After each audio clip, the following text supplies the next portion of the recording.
Vamos abrir as nossas Bíblias no livro de Jonas, o capítulo 4.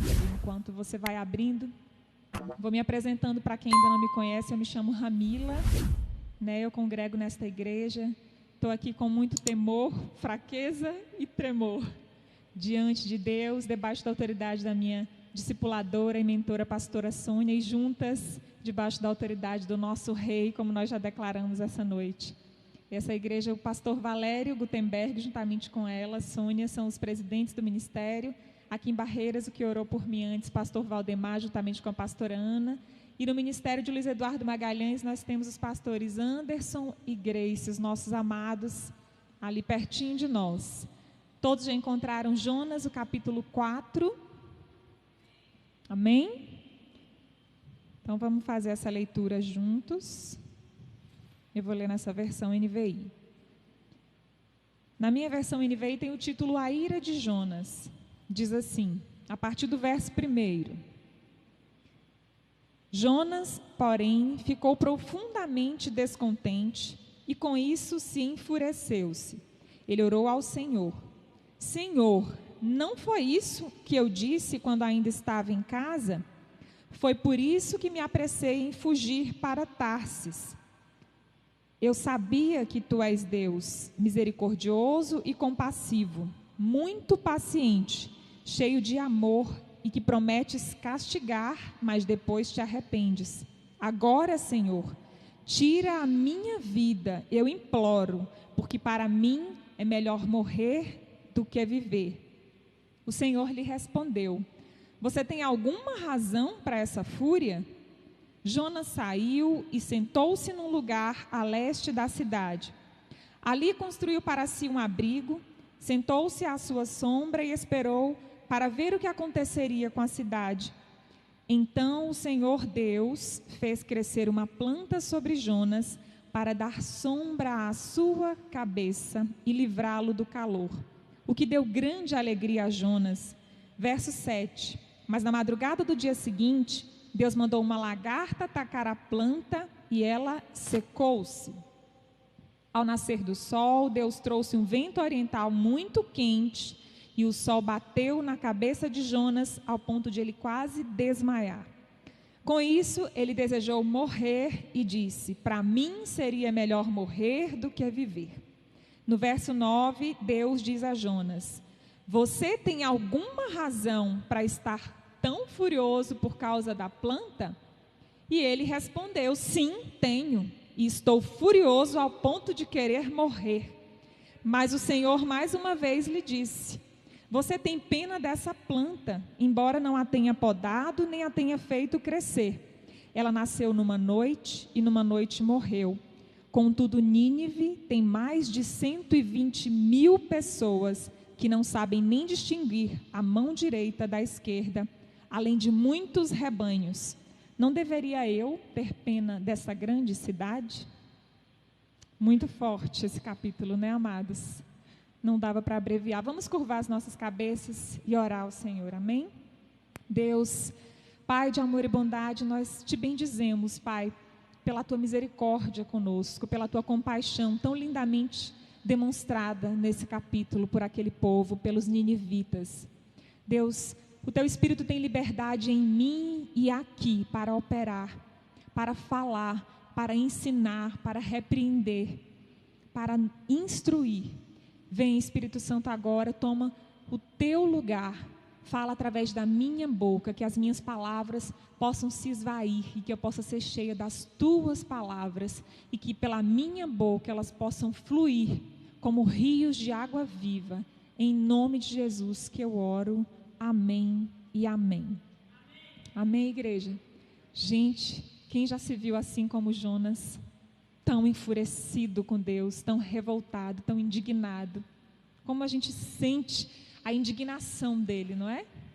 A gente sente, Deus pergunta para ele, fala com ele, ele confirma que sim, o Senhor pergunta novamente, ele testifica com muita convicção, com muita fúria mesmo, como diz logo no início do capítulo, que ele estava enfurecido com o fato do Senhor ter se compadecido de Nínive. E quantas vezes nós estamos assim? E como Jonas reclama e como ele indaga ao Senhor nesse capítulo. E aí eu te convido a pensar e analisar neste dia, quantas pessoas você ouviu reclamar hoje? Alguém fez alguma reclamação perto de você ou para você hoje? Alguém aqui viveu ou ouviu? Pode levantar a mão, pode ficar à vontade para participar, para me ajudar a pregar, amém? Mais alguém? Então é muito comum a gente ouvir as pessoas reclamarem, mas mais comum do que nós ouvirmos, somos nós mesmos reclamar. Nós somos os primeiros a reclamar, a indagar, a questionar. Se reclama porque está quente, reclama porque está frio, reclama porque tem sol, reclama porque está chovendo. Então o tempo todo a gente está reclamando das coisas. O tempo inteiro. Se você for observar nas últimas 24 horas o número de vezes que você reclamou, a quantidade de coisas pelas quais você indagou, murmurou, questionou a Deus. E aí ele traz hoje para a gente uma mensagem que é uma indagação, assim como Jonas o faz. É uma pergunta. Vai reclamar? Pergunta para quem está do teu lado se ele vai reclamar. Vai reclamar? Vai?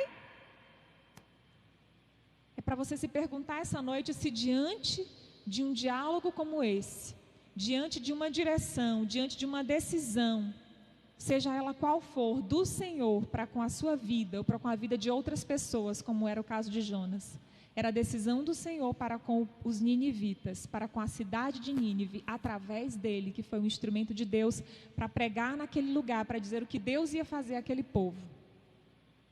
Então talvez não seja com você, mas talvez seja com o que ele vai fazer com outras pessoas através da sua vida.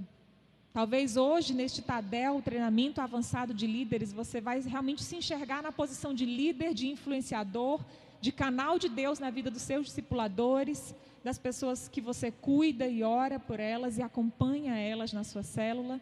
E você vai perceber, identificar onde você tem indagado ao Senhor pela forma como Ele está tratando o discípulo que é dele e Ele confiou a você cuidar. E às vezes você acha que é uma propriedade sua. Muitas vezes nós achamos.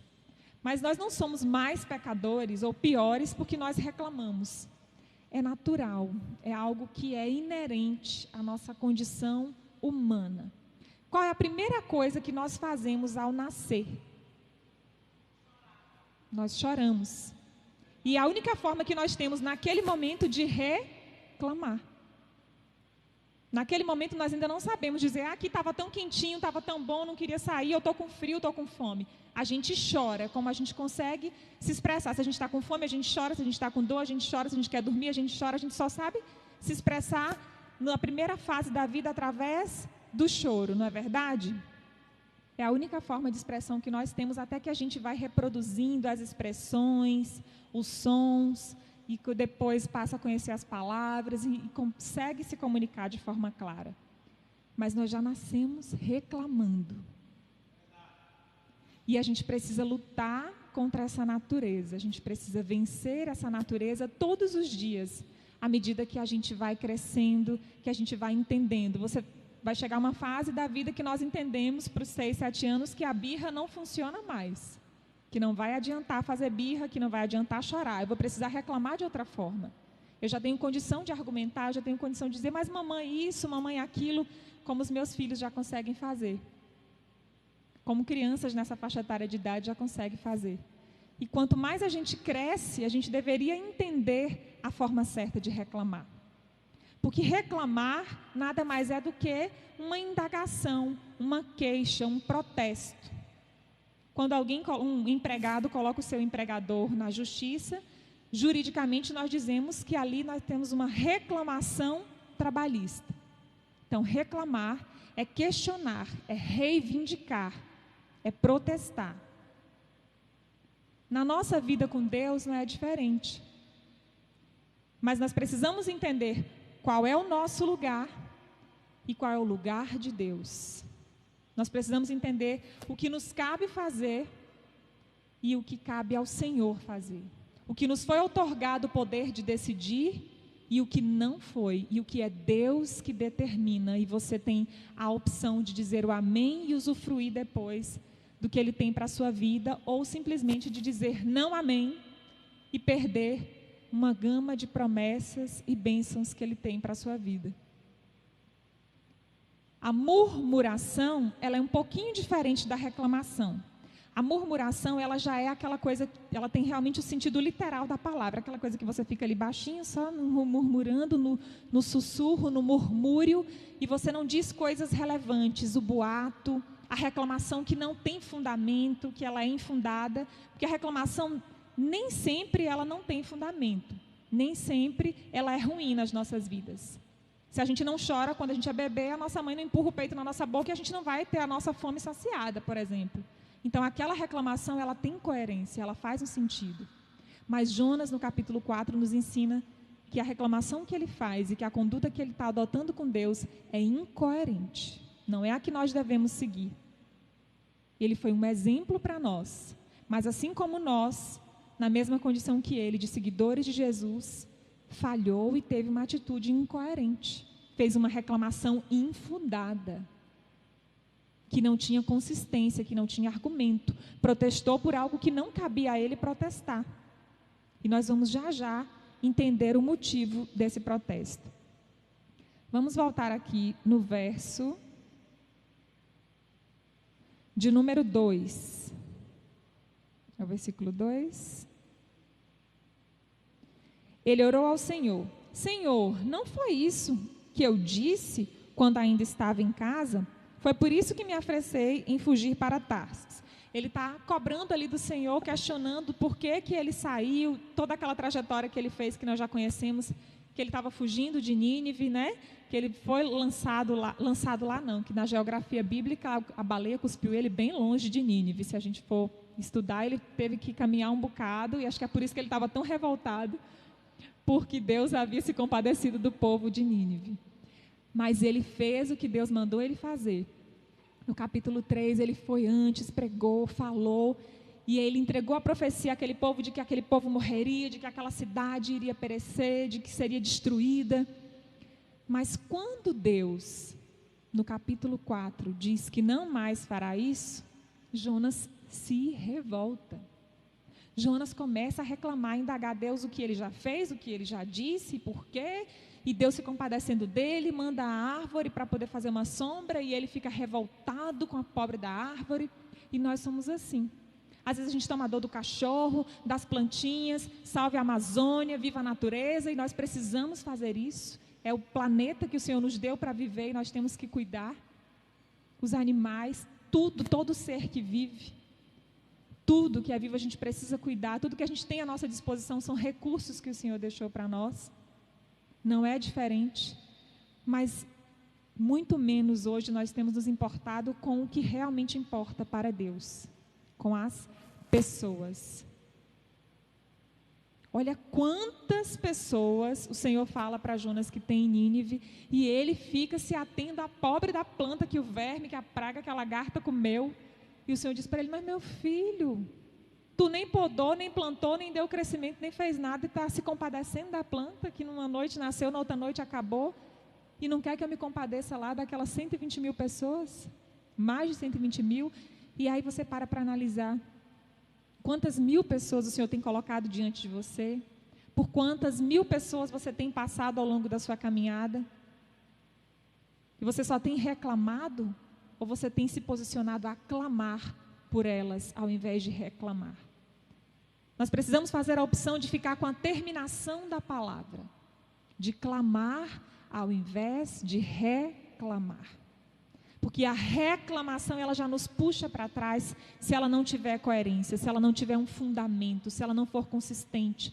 Se você não estiver apresentando algo para Deus com um coração humilde e quebrantado. Nesse momento, no coração de Jonas não tinha quebrantamento. Nesse momento ele estava com o coração ensoberbecido, ele estava com o coração endurecido, porque ele foi o profeta que rodou Nínive 3 dias para poder falar tudo que Deus mandou ele falar. E agora o povo jejuou. A Bíblia diz no capítulo 3 que o rei tirou a capa de rei e se vestiu de pano de saco, e criança, e todo mundo foi se consagrar e se arrependeu dos seus pecados, se arrependeu das suas más práticas, e o Senhor se compadeceu desse povo, pelo arrependimento que achou neles. Mas o profeta Jonas ia ficar com o seu ego ferido? Aquele que falou que Deus ia fazer e ele disse, agora Deus não vai fazer mais? Ah, não. O nosso egoísmo fala mais alto, tem falado mais alto. E no capítulo 4, Jonas nos ensina como não fazer. Nós não devemos achar que porque Deus usou a sua boca para abençoar uma pessoa, usou as suas mãos, o seu coração, a sua vida, de que forma tenha sido, Ele não possa se compadecer dela. Porque você acha ela ingrata? Porque você vai todo dia e ela não quer vir? Porque você vai buscar? Porque você serve? Porque você dá a cesta básica? Porque você dá roupa? Porque você ora por ela de madrugada? Porque você deu emprego? Porque você ouviu? Porque você dispensou tempo? O seu papel é esse, o seu chamado é esse. Lhe foi confiado cuidar dessa pessoa. E aí muitas vezes, essas duas coisinhas nos faz ficar pessoas reclamonas, que indagam, que questionam, que protestam, sem coerência nenhuma diante de Deus. O egoísmo e o orgulho. O orgulho de Jonas não suportava ter dito, ter profetizado todas aquelas coisas e elas não se cumprirem. Deus ia ter que fazer porque ele falou, ele foi lá. Ele obedeceu o que Deus mandou ele fazer e Deus estava retrocedendo, estava se compadecendo daquela gente, não ia mais fazer. Mas se ele disse, quantas vezes nós achamos que o que nós fazemos é maior, é mais importante do que uma alma se arrepender e o Senhor se compadecer dela, e o Senhor restaurá-la por completo, e o Senhor alcançá-la com salvação, e o Senhor alcançá-la com transformação. E nós não queremos que o nosso eu fique feridinho, só porque Deus me usou para dizer que não tinha mais jeito, que era a última oportunidade. Deus não disse que era a última oportunidade? E fulano ainda está aqui, não morreu ainda, não levou, não ficou paralítico. Quantas vezes? Óbvio que eu estou ilustrando com exemplos bem extremistas, que é para você realmente entender a que ponto o egoísmo e o orgulho nos levam. A incoerência, ao ponto de indagar, de reclamar e de questionar a Deus sem razão, sem respaldo, sem consistência nenhuma. Imagina o quanto Jonas não deve ter murmurado naquele deserto, né? Só que ele estava só, não tinha mais alguém para ajudá-lo. No verso 4, o Senhor responde para ele assim, pergunta: você tem alguma razão para essa fúria? O Senhor quer saber de você essa noite, que se sente enfurecido, que se sente com raiva das pessoas que você acha que deveriam ter vindo hoje com você e não veio, que deveriam ter respondido a sua mensagem no WhatsApp e não responderam, que deveria ter te dito um oi quando passou por você na rua, mas nem lhe reconheceu com essa máscara, e você já ficou enfurecido.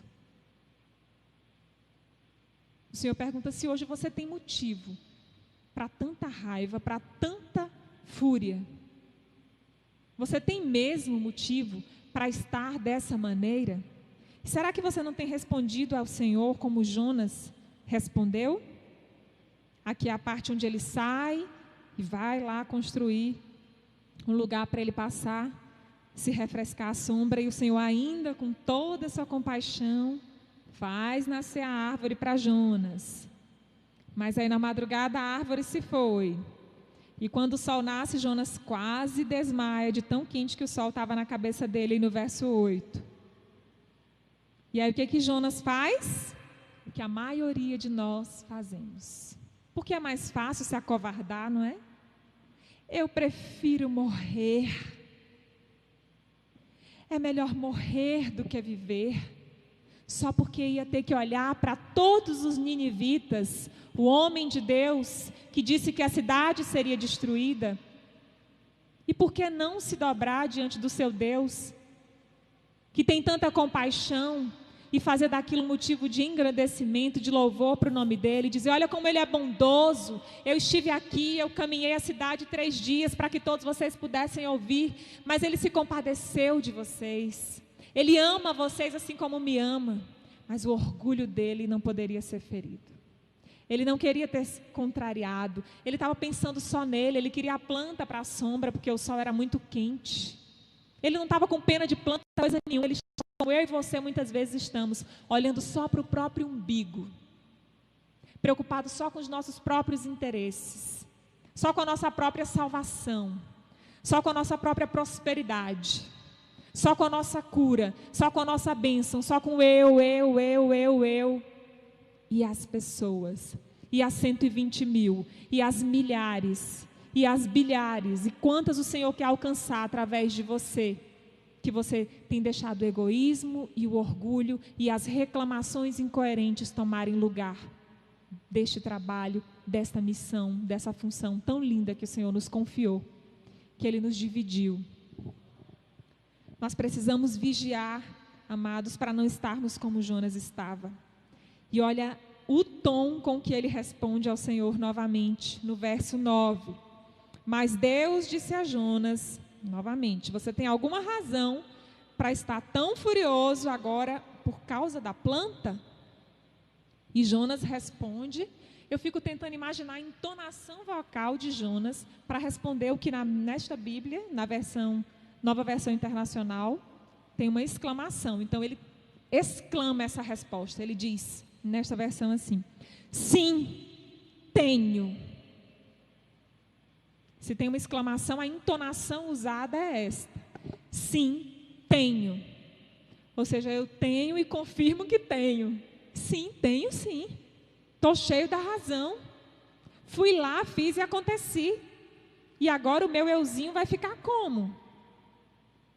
E agora o meu egozinho, meu balãozinho vai murchar? Minha moralzinha, meu status como profeta, como é que vai ser? Sim, tenho sim, porque é com isso que eu estou preocupado. Implícito nesse sim, tenho, que Jonas está dizendo é isso. Eu não estou preocupado com o que o Senhor vai fazer, eu não estou preocupado que aquele povo seja alcançado. Estou preocupado comigo. Claro que eu tenho. Como é que eu vou ficar? E você, será que não está preocupado como é que você vai ficar? Porque te ligou e você disse que não vai, não pode ir. Porque você até podia ir, mas estava tão cansado, preferiu descansar sua beleza. Como é que está esse negócio? Sim, tenho. E ele continua, porque ele faz questão de explicar, né? Estou furioso ao ponto de querer morrer. Quantas vezes, por um pouquinho assim de falta de paciência, como a pastora Sônia ministrou aqui, nós queremos morrer. Nós nos enfurecemos ao ponto de querer morrer, ao invés de querer viver uma vida prazerosa com Jesus, uma vida produtiva, uma vida frutífera, uma vida satisfatória, que transforma, que agrega outras vidas, que soma, que transforma por onde passa, que edifica onde o Senhor te coloca. Mas nós normalmente escolhemos, com as nossas ações, estarmos como Jonas, reclamões, incoerentes e achando que está cheio da razão. Sim, tenho sim, ao ponto de querer morrer. E olha o que o Senhor nos diz e disse a ele: você tem pena desta planta, embora não a tenha podado, nem a tenha feito crescer. Nasceu numa noite morreu. E Nínive, com mais de 120 mil pessoas, que não sabem distinguir a mão direita da esquerda. Quantas pessoas no seu entorno estão assim, cegos, sem conseguir distinguir a sua mão direita da sua mão esquerda, sem conseguir distinguir a cabeça do pé? Quantas pessoas à sua volta? Quantas vezes você já esteve nessa condição e dependeu de alguém para te conduzir, para te pegar na mão, para te carregar no colo, para te ajudar a chegar onde você chegou hoje? E quantas vezes e quantas pessoas precisam que você faça isso por elas hoje, mas você está sentado, reclamando, dizendo: sim, tenho razão para estar aqui reclamando. Sim, estou furioso porque a planta morreu. Tadinha da plantinha. Tadinho de mim que amanhã não vou ter uma sombrinha na minha cabeça. Tadinho de mim que quase desmaiei, diz a palavra, tamanho sol na carequinha. Tadinho de mim. Esse era o verdadeiro sentimento que Jonas nutria. E nós o que temos nutrido? A gente precisa hoje escolher os nutrientes certos. E nutrir a nossa alma e o nosso espírito das motivações certas. E se preocupar em fazer reclamações coerentes. E reclamar, porque aquela alma você tem clamado por ela, você tem pagado preço por ela. Você não tem pensado em você, você tem renunciado coisas para que ela seja alcançada com salvação, para que ela seja alcançada com cura. Você tem profetizado sim, mas você sabe que maior do que a tua profecia é o teu Deus. E o teu Deus, ele se compadece das pessoas como se compadeceu de você. E elas são o que mais importam. E se elas se arrependeram, por que não se alegrar com a oportunidade que elas estão tendo de serem salvas? Por que desejar que elas sejam destruídas? Que era o que Jonas queria. Pelo egoísmo, pelo orgulho. Talvez você não consiga admitir ou enxergar, mas se você estiver um pouquinho disposto a se observar, você vai identificar. Spurgeon diz uma frase muito interessante. Eu gosto muito de ler as coisas dele, que ele fala assim, que vale mais 10 minutos. Eu disse 10 minutos. Vale mais 10 minutos de oração, com o coração verdadeiramente quebrantado diante do Senhor, do que uma vida inteira de reclamação. A reclamação precisa ter coerência. Como a gente colocou a linguagem aqui no início, como juridicamente você vai reclamar uma causa, uma ação, você precisa ter provas daquilo que você está reclamando, você precisa ter coerência. Senão a primeira coisa que o juiz vai fazer é dizer que aquilo não tem consistência nenhuma, e aquele processo vai ser arquivado, vai acabar ali. Você precisa ter elementos para apresentar ao Senhor. Você precisa dizer: Senhor, alcança aquela vida. Espírito Santo, ajuda para que ela se arrependa, como os ninivitas se arrependeram. E se compadece dela. Ao invés de fazer a oração do egoísmo e da arrogância e do orgulho, dizendo: mas eu já orei tanto por ela. Já trouxe tantas vezes a célula. Já trouxe tantas vezes a igreja. Já fiz tanto por ele, Senhor, está nas tuas mãos, doido que o Senhor fulmine a criatura, como Jonas estava, querendo que o Senhor fulminasse Nínive e os ninivitas. Mas não é isso que o Senhor quer que nós façamos. Pode abrir a sua Bíblia no livro de 1 Tessalonicenses, capítulo 5, o verso 18. O Senhor espera que nós não estejamos com o olhar julgador, porque no fundo, Jonas estava julgando aquele povo, ele estava achando aquele povo cruel. Lê depois o capítulo 2, o capítulo 3 de Jonas e vocês vão identificar isso. Vocês vão conseguir detectar esse sentimento que estava no interior dele. 1 Tessalonicenses 5, o verso 18. Esse é o desafio de Deus para nós. Deus espera que, diante da planta que é corroída pelo verme, do sol de rachar, você faça isso. Nós façamos. Todo mundo abriu? Deem graças em todas as circunstâncias, pois esta é a vontade de Deus para vocês em Cristo Jesus. Deem graças em todas as circunstâncias. A planta nasceu, dê graça.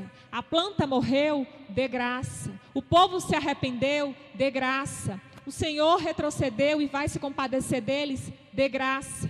O carro virou, dê graça. Ficou desempregado, dê graça. Foi despejado? Dê graça.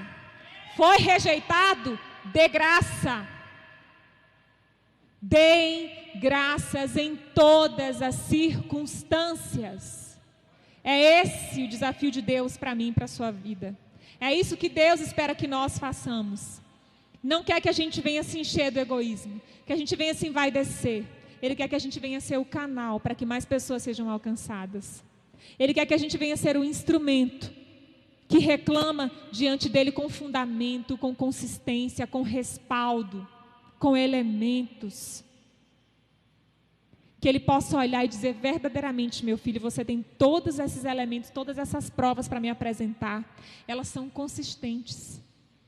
No seu interior, quando eu te pergunto por que te enfureces, eu não tenho por que nem te perguntar isso. Eu não vejo fúria em você. Você está realmente fazendo uma reivindicação, um protesto que tem fundamento. Hoje eu vou entrar com salvação na tua casa. Hoje eu vou entrar com restauração no teu casamento. Hoje eu vou entrar com cura na tua vida. Hoje eu derramo uma unção nova sobre você. Hoje eu renovo as tuas forças. Hoje eu lhe devolvo a alegria de viver, de me adorar. Hoje eu lhe entrego as tuas promessas. Hoje eu te entrego a prosperidade espiritual. Hoje eu lhe encontro no profundo, no secreto, tranquilamente. Aleluias. Ele quer achar em nós coração verdadeiramente apaixonados por pessoas. Ele quer achar em nós reclamações fundamentadas, para que ele diga: sim, você foi um servo fiel, sim, você orou por esta vida, você clamou, você não reclamou, e agora eu recebo a tua reclamação. Aleluias.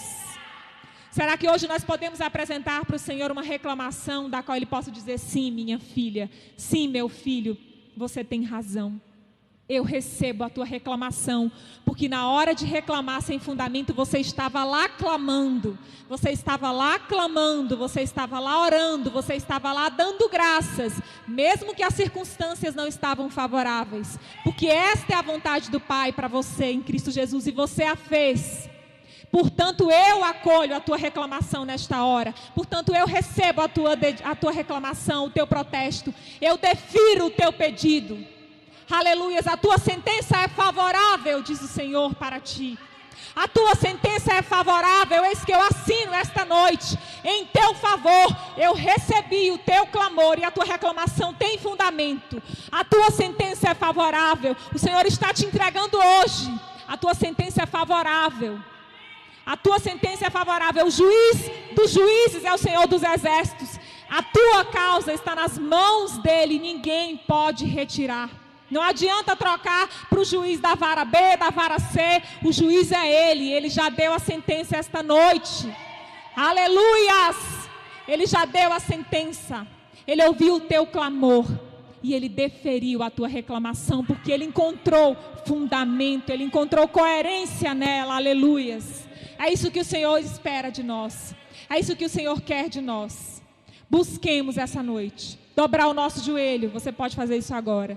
Se levantar, você também está convidado a se levantar agora e dar graças ao Senhor pelo seu dia hoje. Pedir ao Espírito Santo que te ajude a não reclamar sem fundamento, te ajude primeiro a clamar, para que quando você já estiver revestido de elementos, de consistências, aí você vem para o Pai mansamente, com um coração puro, com amor no coração, com compaixão pelas vidas, apresentar a tua reclamação para que ele diga esta noite o que ele disse para essa pessoa: eu assino a tua sentença, eu defiro ela, eu recebo a tua reclamação. Aleluias, glória a Deus. Você pode se colocar.